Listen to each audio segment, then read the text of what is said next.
নবম দশম এবং এসএসসি পরীক্ষার্থীর জেনারেল ম্যাথের 17তম অধ্যায় স্ট্যাটিস্টিক বা পরিসংখ্যান বা তথ্যপত্র নিয়ে আলোচনা করব। এই অধ্যায়টা তোমাদের খুবই গুরুত্বপূর্ণ, আশা করি সবাই শেষ পর্যন্ত আলোচনাটা শুনবে ইনশাআল্লাহ। তো এখানে যে আলোচনাটা আছে, তোমাদের সিলেবাসভুক্ত যে আলোচনাটা আছে, এটা আমি দুই ভাগে বিভক্ত করেছি। একটা হলো কেন্দ্রীয় প্রবণতা বা সেন্ট্রাল টেন্ডেন্সি, আর একটা হলো গ্রাফিক্যাল যে প্রবলেম, লেখচিত্র, গ্রাফ প্রবলেম, গ্রাফ বিষয়ক। তো এটাকে দেখিয়েছি কয়টা? তিনটা। তোমাদের যে বইয়ে আছে, বইয়ে যেটা আছে, গড়, মধ্যক, প্রচুরক। গড় কি? গড় আবারও আমি এখানে তিন ভাগে দেখিয়েছি: গাণিতিক গড়, জ্যামিতিক গড়, তরঙ্গ গড়। অর্থাৎ গড় তিন প্রকার, কিন্তু তোমাদের এই বইয়ে শুধুমাত্র গাণিতিক গড়টা শিখলেই চলবে। এই গাণিতিক গড়ের মধ্যেই কিন্তু রয়েছে সংক্ষিপ্ত পদ্ধতিতে গড়।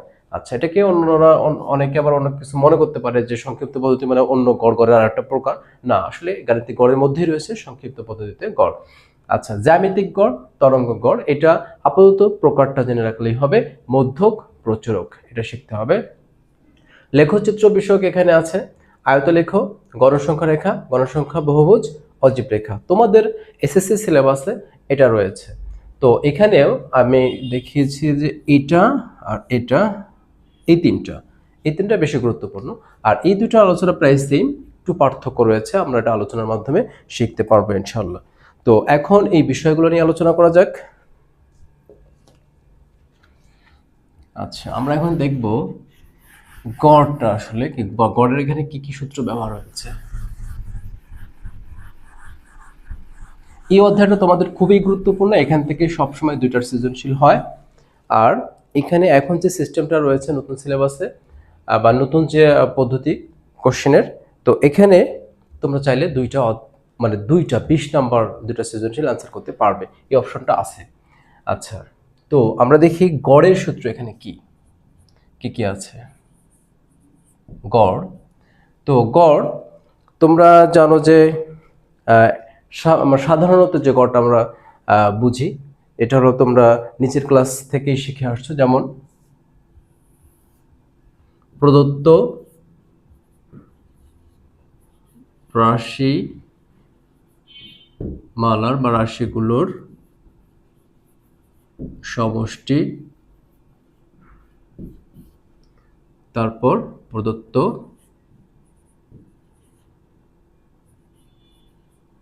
রাশিগুলোর সংখ্যা। এটা তোমরা সবাই পারো, নিচের ক্লাস থেকে শিখে আসছো। আর একটা গড় এখানে দেখতে পাওয়া যায়, এটা কিন্তু সবই গাণিতিক গড়ের মধ্যে। এই গড়টা কি? Summation of F I X I by N. আচ্ছা, আর একটা গড়, এটা হলো সংক্ষিপ্ত পদ্ধতিতে লেখা যায়। এখানে এই বইয়ে এটাকে দেখানো হয়েছে সংক্ষিপ্ত পদ্ধতিতে গড়। আচ্ছা, এটা সূত্রটা হলো A plus summation of F I U I by N into H. আচ্ছা, এখানে আমি দেখালাম তিনটা সূত্র গড়ের। একটা সাধারণভাবে গড়ের যে সূত্র, সেটা যতটা রাশি থাকবে সবগুলোর যোগফল এবং ওই রাশির সংখ্যা দ্বারা ভাগ। আর একটা হলো কি সারণীর মাধ্যমে, এটা হলো এফ আই এক্স আই গুণ করে সবগুলোকে যোগ করে তারপর মোট গণসংখ্যা দ্বারা ভাগ। আর একটা হলো সংক্ষিপ্ত পদ্ধতিতে গড়, এখানে A plus summation of F I U I by N into H, এটা হলো সারণীর মাধ্যমে।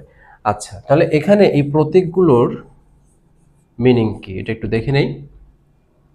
এফ আই মানে কি? তম শ্রেণীর গণসংখ্যা। তারপর এক্স আই হলো তম শ্রেণীর শ্রেণীর মধ্যমান।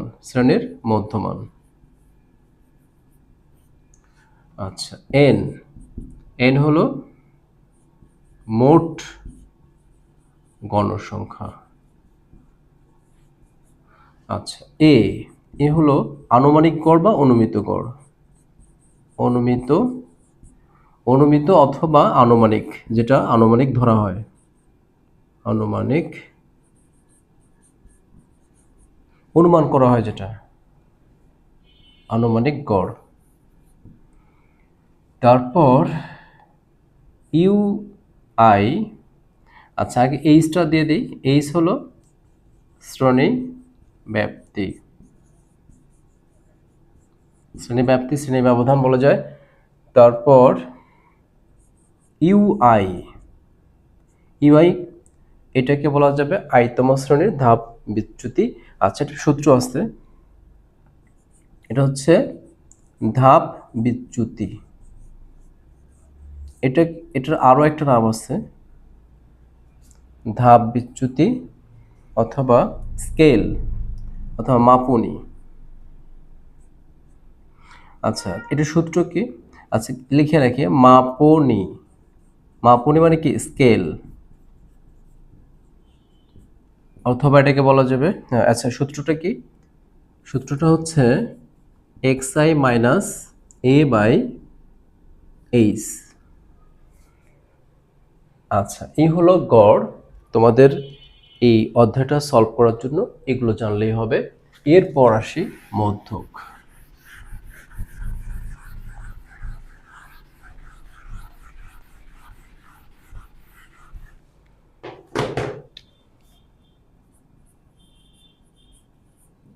মধ্যক অথবা মধ্যমা যাই বলো, মধ্যকের সূত্র হচ্ছে L plus N by two minus F C into H by F M. আচ্ছা, প্রতীকগুলো জেনে নেই। যেখানে এল হচ্ছে মধ্যক শ্রেণীর নিম্নসীমা,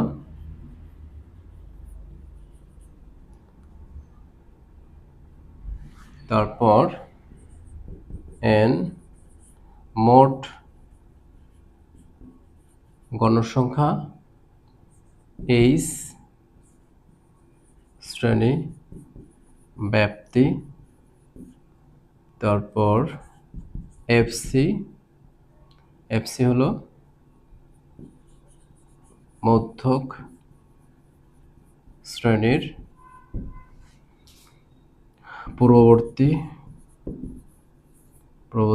পূর্ববর্তী শ্রেণীর ক্রমযোজিত গণসংখ্যা, ক্রমযোজিত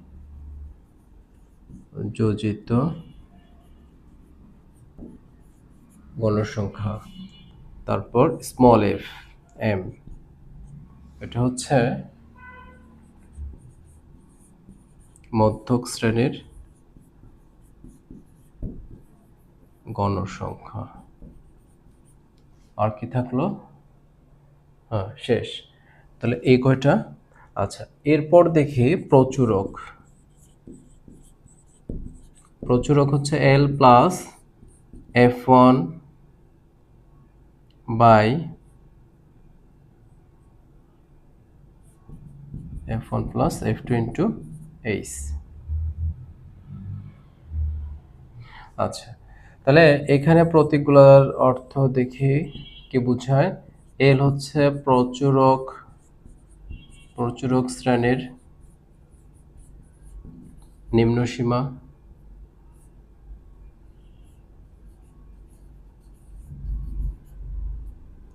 তারপর এফ ওয়ান হলো প্রচুরক শ্রেণী ও পূর্ববর্তী শ্রেণীর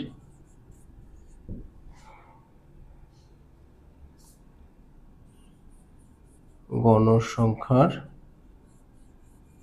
পার্থক্য। তারপর এফ টু হলো প্রচুরক শ্রেণী ও পরবর্তী শ্রেণীর গণসংখ্যার পার্থক্য।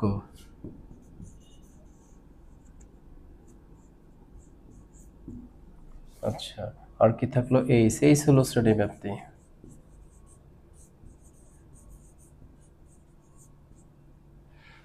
আচ্ছা, এই গেল গড়, মধ্যক, প্রচুরক। আচ্ছা, এরপর লেখচিত্র বিষয়ক জিনিসগুলো দেখে নেই।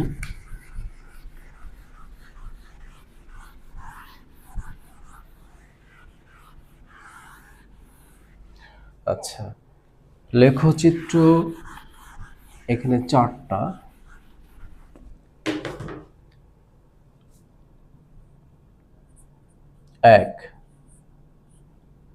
এক হচ্ছে আয়ত,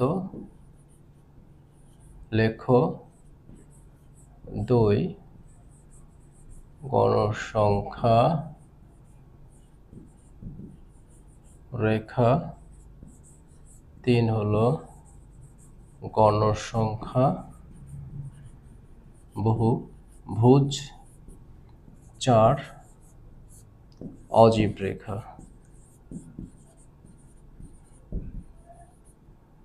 আচ্ছা,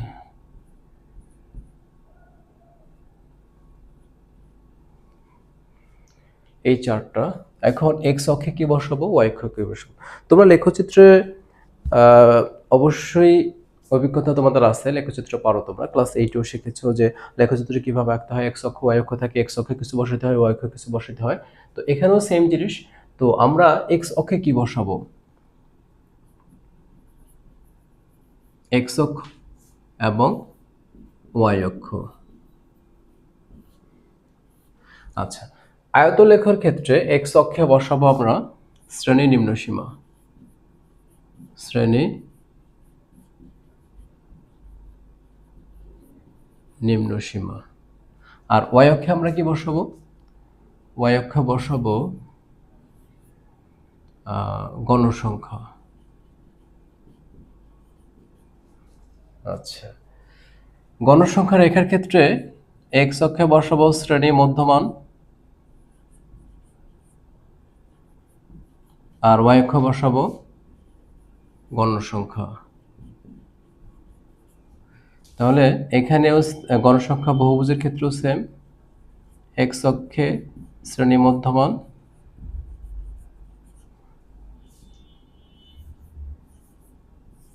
আর এখানে বসাবো গণসংখ্যা। অজীব রেখার ক্ষেত্রে এখানে হলো শ্রেণী উচ্চসীমা, আর এখানে বসাবো ক্রমযোজিত গণসংখ্যা। আচ্ছা, এখন একটা জিনিস খেয়াল করো, তোমাদের এই বইয়ে তোমাদের বইয়ে এখানে আছে শ্রেণী অবিচ্ছিন্ন শ্রেণীসীমা। হয়তোবা এখানেও অবিচ্ছিন্ন কেউ কেউ শ্রেণীসীমা দিয়ে করে, কিন্তু আমি এটা অনেক চিন্তা ভাবনা করে দিয়েছি। সবচেয়ে সুন্দর পদ্ধতিটা আমার মনে হচ্ছে এটাই সবচেয়ে সুন্দর এবং সহজ শর্টকাট পদ্ধতি। কারণ একটা সারণী যখন তুমি করবে, এখানে কিন্তু শ্রেণী নিম্নসীমা আর উচ্চসীমা থাকেই, এটা আলাদাভাবে বের করার দরকার হয় না। কিন্তু কেউ যদি এইখানে শ্রেণী নিম্নসীমা না বসিয়ে অবিচ্ছিন্ন শ্রেণী সীমা বসায়, এটা খুবই একটা জটিল বিষয়, মানে টাইম ওয়েস্ট। এটা তোমার দুইটা কি করতে হয়, 0.5 করে এদিকে মাইনাস, ওইদিকে আবার প্লাস করতে হয়, এটা ঝামেলা। এটা আমার কাছেও একটু বিদকুটে টাইপের লাগে। তো তোমরা এটা ইজিলি করে ফেলতে পারো শ্রেণী নিম্নসীমা দিয়ে, আর এখানে শ্রেণী উচ্চসীমা। আর এই যে গণসংখ্যা রেখা এবং গণসংখ্যা বহুভুজ কি সেম, এক্স অক্ষে শ্রেণী মধ্যমান, ওয়াই অক্ষে গণসংখ্যা। আচ্ছা, এটার এইখানে এক্স অক্ষ ওয়াই অক্ষের রুলসটা সেম, বাট চিত্রের মধ্যে একটু পার্থক্য আছে যে গণসংখ্যা রেখায় এক্স অক্ষের সাথে আমরা যুক্ত করব না, আর গণসংখ্যা বহুভুজে যুক্ত করে দেব, এটাই পার্থক্য। আচ্ছা, তাহলে এই হলো আমাদের চিত্রের বিষয়। আচ্ছা, আর একটা জিনিস আজকে আলোচনা করে ফেলি, সেটা হলো অনেকের খটকা লাগে হলো শ্রেণী ব্যাপ্তি আর শ্রেণী ব্যবধান কি একই কিনা। আচ্ছা, এটা একটু দেখি। আসলে উত্তর হলো না, কিন্তু এটার ফলাফলটা একরকম, মানটা একরকম আসে। যেমন একটা উদাহরণ দিয়ে দিই। আচ্ছা, তার আগে ইয়াটা দেখাই যে শ্রেণী ব্যাপ্তিটা আসলে কি।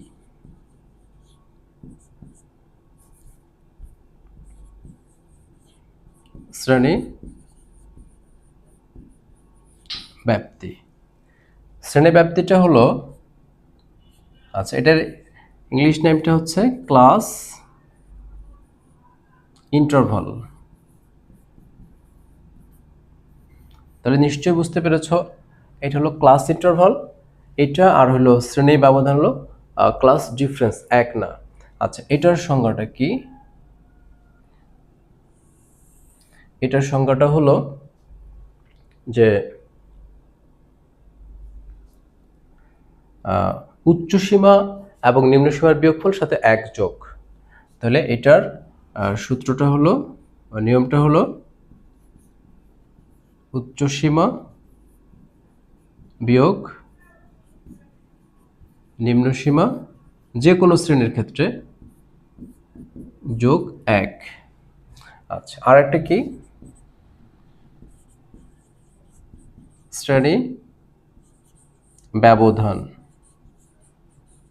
এটা হলো ক্লাস ডিফারেন্স, ক্লাস ডিফারেন্স। তাহলে অবশ্যই আলাদা। এটা হলো পাশাপাশি যে কোনো দুটি শ্রেণীর নিম্ন সীমার বিয়োগফল অথবা উচ্চ সীমার বিয়োগফল।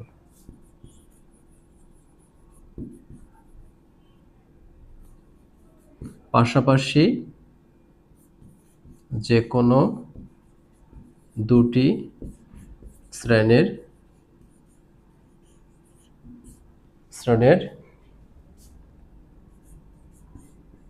নিম্ন সীমা অথবা উচ্চ সীমার পার্থক্য। ঠিক আছে? আচ্ছা যদি আমি উদাহরণ দেই যে, আচ্ছা এখানে জায়গা হচ্ছে না, এখানে দেখেন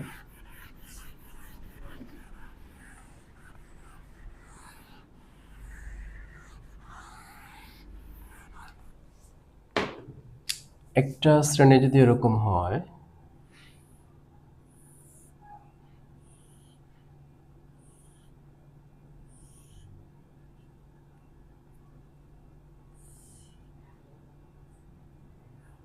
আচ্ছা এখানে ধরলাম 30 থেকে 39, তারপর 40 থেকে 49, 50 থেকে 59, 60 থেকে 69, এই চারটা শ্রেণী এখানে আছে।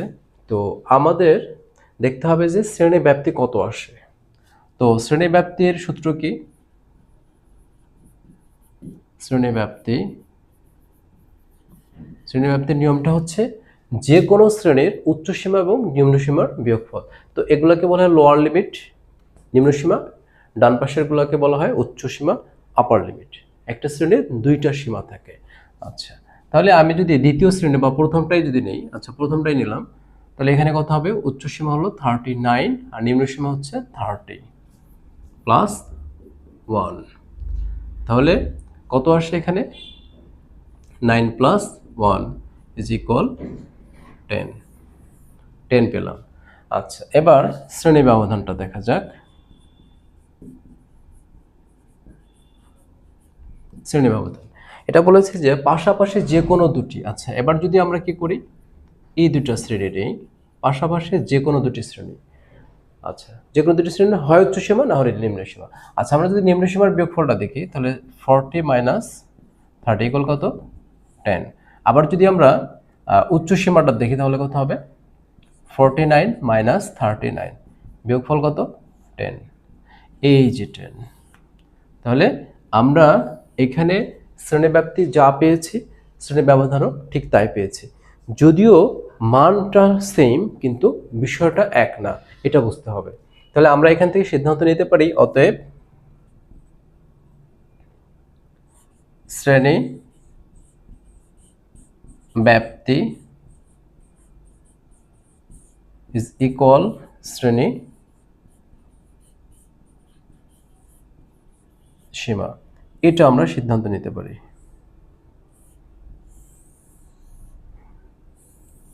এই পর্যন্ত। আচ্ছা, তাহলে আশা করি সবার ভালো লেগেছে। যদি ভালো লেগে থাকে অবশ্যই সাবস্ক্রাইব, লাইক, কমেন্ট, শেয়ার। আশা করি পরবর্তী ভিডিও দেখার জন্য বেল বাটনটা অন করে দিবা। তাহলে আজকে এই পর্যন্ত থাকলো। সবাই